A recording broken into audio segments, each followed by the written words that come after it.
Hello everyone, this is Erik, the Asian movie enthusiast, and this is my review of Summer Time Machine Blues, a Japanese comedy from 2005 that was directed by Katsuyuki Motohiro and stars Eita Nagayama, Juri Ueno, and Yoko Maki.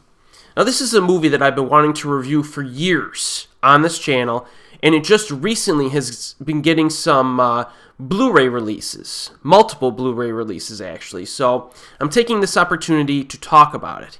This is a very intelligent time travel comedy that pokes fun at time travel movies. So our protagonists are a group of, I believe, university students who are hanging out in their science fiction club during summer vacation. They accidentally spill a bottle of Coca Cola on the remote control for the air conditioning unit, which is a big problem because it's scorching hot outside. Unbelievably, they stumble across a time machine, and they use it to travel back in time 24 hours in a desperate attempt to steal their air conditioning remote control before they accidentally broke it. That's your plot for the entire film, basically. So the movie begins with kind of a pretty funny scene involving incompetent baseball play, and then our lovable group of characters accidentally knock over a statue of a kappa. Then, some dude's Vidal Sassoon shampoo is stolen at a public bath, and eventually the AC remote control gets broken. Now, these are the kinds of problems that need to get resolved by the end of this movie, alright?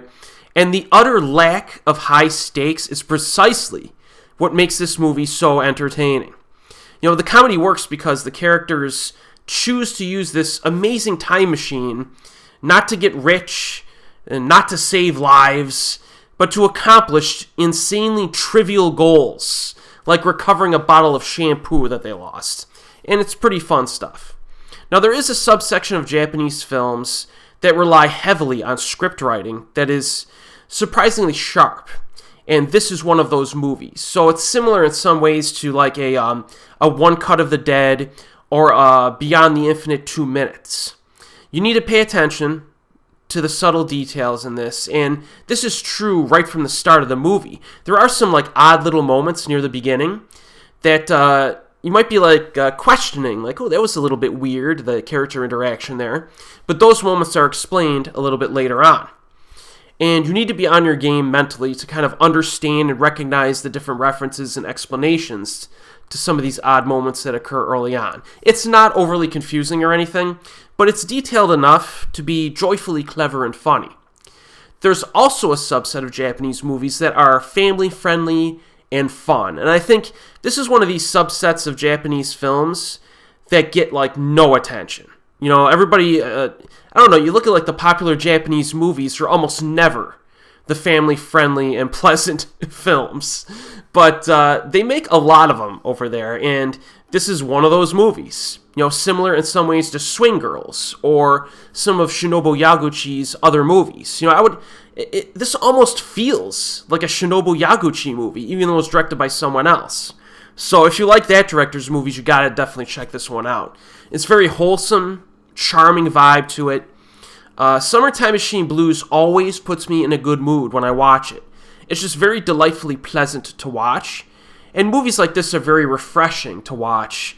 You know, kind of mix them into your cinematic diet, as I like to say. Now, there really isn't a main lead protagonist here, because the film revolves around a small group of students. But there are probably two very recognizable actors who could be considered the co-leads, and that is Satoshi Sumabuki and Juri Ueno. Now, I really like Sumabuki, who's been in tons of good stuff over the years. I mean, he was in Waterboys, Jam Films, Josie the Tiger and the Fish, Smuggler, Judge, The World of Kaneko, Rage, and It Comes. And he's a very good actor, and he's been great at picking interesting projects to work on. Then we have Ueno, who is probably most well known for her fantastic turn in the comedy Swing Girls. But she was also in Josie the Tiger and the Fish. She was in a movie called Turtles Are Surprisingly Fast Swimmers, which is really neat.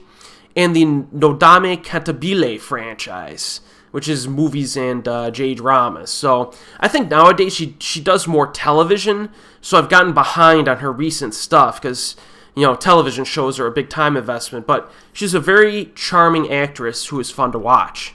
And then we have Yoko Maki, who is also an actress that I follow. Some may recognize her if you've seen Like Father, Like Son, which is a great movie, Sway, which is also great, and then the J-drama Matrimonial Chaos, which is very interesting. So if you haven't seen any of those, check those out.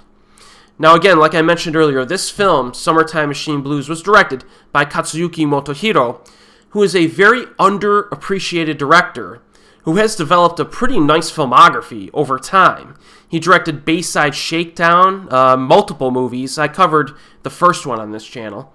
He directed Space Travelers, which is a neat movie, Go Find a Psychic, and the live-action adaptation of Ajin Demi-Human, which I have a review of. Now, those movies in and of themselves are an accomplishment, and I really hope that we get some Blu-ray releases of Space Travelers and Go Find a Psychic, because I would love to review those on this channel. But Motohiro's direction is always good. He's a pretty consistent director. In this movie, for example, he uses some split screens a few times where he'll show what the characters in the past are doing and what the characters in the present are doing, kind of in the same location. You know what I mean? Which is pretty neat. It's a pretty neat tactic here. And remember, this is set during the summertime in Japan, hence the title. So the weather is very hot. You have kind of an oppressive heat and humidity that you feel throughout the film. So you're really hoping that they can get that air conditioner working by the end of the film. You're really rooting for that. So I would say fans of time travel movies absolutely need to see this one. I think it's a hidden gem, and it is currently available on a Japanese Region A Blu-ray with English subtitles. Really nice transfer on that. However, you will probably want to wait for the Third Window Films Region B Blu-ray, which is set to release during the summertime of this year, because I'm assuming that's going to have some extra special features. So, but you can pick. The Japanese release is very good, though. And yes, check this one out, folks. It's really good. And as always, I will see you next time.